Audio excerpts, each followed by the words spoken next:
Cuando era niña, mi abuelita solía sentarse conmigo al caer la tarde, en la frescura del corredor de su casa. A menudo le pedía que me contara historias de su vida en el campo, relatos que repetía con paciencia infinita y que, aunque ya los conocía de memoria, siempre lograban estremecerme. Una de esas historias no era como las demás. No hablaba de los trabajos del día a día ni de las travesuras infantiles en la vereda en la que vivía. Era un relato extraño, oscuro, que ella contaba en voz baja, como temiendo que alguien más pudiera oírlo. El protagonista era su padre, un campesino dedicado a cultivar yuca.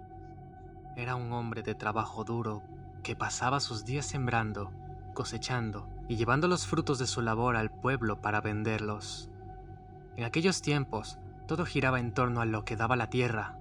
Su fiel compañera en esas jornadas era Pecas, una yegua blanca con manchas marrones, una criatura noble que parecía entender a la perfección las necesidades de su compañero. Era una tarde cualquiera, una de esas en las que el sol ya se había ocultado tras las montañas, pero el cielo seguía bañado en tonos dorados y naranjas. Mi bisabuelo había tenido un buen día en el mercado, vendiendo la mayor parte de su cosecha, aunque aún le quedaban algunas yucas en las canastas que Pecas llevaba amarradas a sus costados. El camino de regreso a la casa era largo y solitario, bordeado por altos pastizales y árboles cuyas sombras se alargaban con el paso de los minutos. Mientras caminaba, escuchó algo que lo hizo detenerse en seco, un balbuceo infantil. Era un sonido inconfundible, como el que haría un bebé al intentar llamar la atención. Miró hacia ambos lados, pero no vio nada, hasta que su mirada se posó en la orilla del camino. Entre las hojas altas del pasto, distinguió una pequeña figura. Era un niño, no mayor de 2 o 3 años. Su rostro y sus manos estaban sucios de tierra y su ropa desgarrada apenas le cubría el cuerpo. El corazón de mi bisabuelo se aceleró. ¿Qué hacía un niño tan pequeño ahí solo? Miró a su alrededor, esperando ver a su madre o a alguien que pudiera estar buscando al pequeño, pero no había nadie. Sin pensarlo 2 veces, decidió que no podía dejarlo allí. Se inclinó para recogerlo y lo cargó en brazos, sintiendo lo liviano que era, como si apenas hubiera comido en días. Al no tener cómo llevarlo cómodamente, improvisó un cargador con un trapo que tenía en las canastas y se lo ató a la espalda. El niño no dijo nada, ni un solo ruido, pero sus ojos grandes y oscuros parecían observarlo con mucha atención. Con el pequeño a cuestas, reanudó su camino. Al principio todo parecía normal, pero pronto empezó a notar algo extraño. El niño, que antes era ligero como una pluma, comenzó a pesar más y más. Mi bisabuelo pensó que era el cansancio acumulado del día, pero había algo en esa sensación que no podía explicar.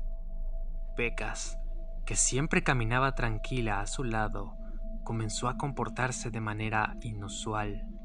Relinchaba, daba pequeños saltos y movía las orejas como si estuviera escuchando algo que él no podía oír. Luego, el niño empezó a llorar, un llanto agudo que parecía perforar el silencio del atardecer. Mi bisabuelo intentó calmarlo, dándole palmaditas suaves en la espalda, pero solo pareció inquietar más a Pecas. La yegua comenzó a moverse nerviosa, levantándose sobre sus patas traseras como si algo la estuviera asustando. Fue entonces cuando sintió algo frío y pesado sobre sus hombros. El niño, que estaba amarrado a su espalda, mirando hacia el paisaje, de alguna manera se había girado completamente. Ahora estaba pecho contra espalda, con sus pequeñas manos aferradas a los hombros de mi bisabuelo. Mi bisabuelo, extrañado y algo asustado, giró la cabeza para mirarlo. Lo que vio lo dejó petrificado. Los ojos del niño, que antes parecían normales, ahora eran enormes, con pupilas tan pequeñas que que apenas eran puntos negros en un mar blanco. Y entonces, con una voz infantil, el niño dijo algo que lo heló hasta los huesos. Papá, ya tengo dientes. Acto seguido, abrió su boca y lo que mostró no eran dientes normales. Era una hilera interminable de pequeños colmillos afilados como los de un pez carnívoro que relucían bajo la tenue luz del crepúsculo. Mi bisabuelo gritó, un grito que resonó en el camino vacío. En un acto desesperado desató el cargador y dejó caer al niño al suelo. Corrió hacia Pecas, que ahora relinchaba frenética. Apenas tuvo tiempo de montar a la yegua cuando sintió un golpe en su pierna. Miró hacia abajo y vio con horror que la criatura, ese niño, se había aferrado al muslo de Pecas, mordiendo con sus colmillos afilados. Desesperado, sacó su peinilla, un tipo de hacha alargada que se emplea para labores del campo como cortar pastizal, maleza o sogas, y golpeó al ser con todas sus fuerzas. Pecas daba saltos, tratando de librarse del peso. Finalmente la criatura soltó su presa y cayó al suelo, emitiendo un llanto agudo que se mezcló con el eco de la noche. No se detuvo a mirar para atrás, galopó a toda velocidad hasta su casa, con el sonido del llanto siguiéndolo hasta que finalmente se desvaneció. Cuando llegó a su casa, revisó a Pecas. La yegua estaba herida, su muslo izquierdo tenía una marca de mordida, un óvalo perfecto compuesto por docenas de pequeños agujeros, cada uno sangrando como si fueran heridas independientes. Esa noche, mi bisabuelo no pudo dormir. Mi abuelita contaba que, desde ese día, él nunca volvió a tomar ese camino al atardecer, y cada vez que narraba lo sucedido, su voz temblaba, como si aún pudiera sentir el peso de esa criatura en su espalda.